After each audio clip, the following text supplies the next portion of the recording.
Hey everyone, welcome to this guide on drifting in Need for Speed Heat. Now, Heat was just released yesterday and I have been having a blast with it so far, with one major exception. The drifting in Heat is a struggle.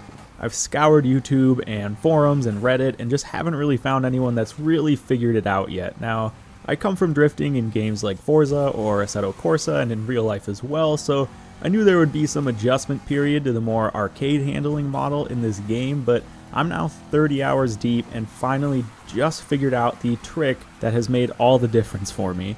So before we cover that, I do just want to go over some drifting basics with you guys so that we're all on the same page, have the same settings, and you're not left wondering if something else is missing. So let's start by opening the live tuning window. You do this by hitting right on the D-pad twice, and then we're greeted with a few options. For drifting, I recommend putting steering sensitivity at or near max. If you're having trouble managing the car mid-drift by either countersteering too much or oversteering into a spin-out, you can turn this down to smooth the handling out a bit, but as you progress, keep moving this higher.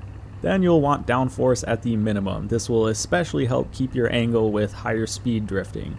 You will of course want traction control set to off, and then for drift style, you'll want this set to gas. You can have it on brake if you really want, but a big component of drifting in Heat is keeping your speed up and smoothly initiating drifts. Having the setting be gas to initiate helps a lot with that. Finally, moving into the actual game settings, auto versus manual. Sadly, manual is kind of broken right now with the key bindings also activating other things like police bribes or entering the garage, but manual is still the way to go at the end of the day. The auto transmission loves to downshift you too much, which completely kills your wheel speed and your drift. So it's definitely possible to drift auto, and actually most of the time I still do right now. I'm still kind of just feeling this out, but just know that as you progress, you'll want to learn manual and make sure you aren't banging off the rev limiter so much. So let's talk drifting technique. There's kind of three major ways to initiate your drift in Heat. You can pull the handbrake, weight shift or power over, or you can use gas to drift, or brake depending on your setting. The main method you want to be using is gas to drift, accelerating into your corner, quickly letting off the gas and turning in, and then getting back on the gas. You want to initiate your drifts late in the corner and shallow. Enter too early or with too much angle, and you'll just come up short or not have enough speed. So try not to push your angle too early. Instead, manage your counter steer to just keep you going around the outside of the corner and start pushing more angle once you're more or less past the apex. Now, the handbrake can be a super helpful tool to help you transfer drifts in a more tight spot. A lot of the time you'll let off the gas and just not be able to transfer fast enough into the next corner, and you'll just understeer into the wall. So tap that handbrake and the car will unsettle just enough to transfer you back. Linking corners is actually pretty tough, and I recommend that most of the time you kind of just end your drift, let the car resettle for a split second, and then start your next drift. So enough about technique, let's get into the build, and this is where that secret trick comes in. For drifting, you will of course want a rear-wheel drive car, although all-wheel drive drift builds are possible and might be easier if you struggle to countersteer. I find that cars with longer wheelbases work best, and of course, the more power the better.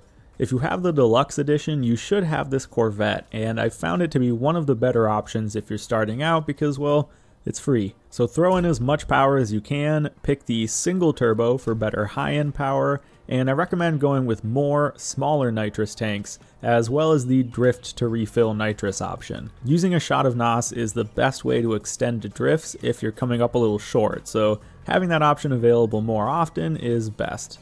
I also recommend going with less gears if you're going to drift with the auto transmission, but more gears if you'll be using manual.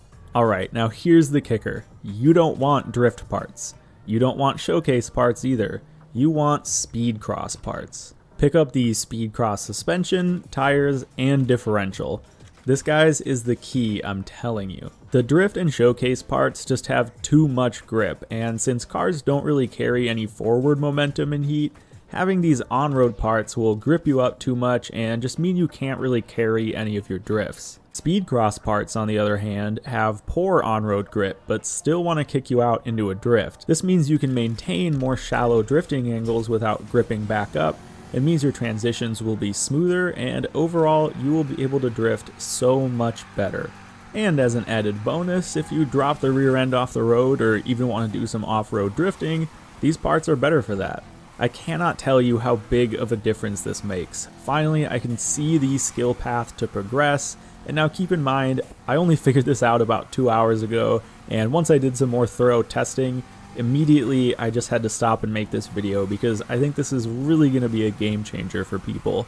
I'm still not great at drifting yet in this game, but I'm finally 3-starring drift zones with ease and having fun drifting. It's still not perfect, but it's a heck of a lot better than I felt it was in my review of the game. If you want to, buy both Speedcross and Drifter Showcase parts, and you can kind of mix and match them on the fly, which is actually a really nice feature for testing builds.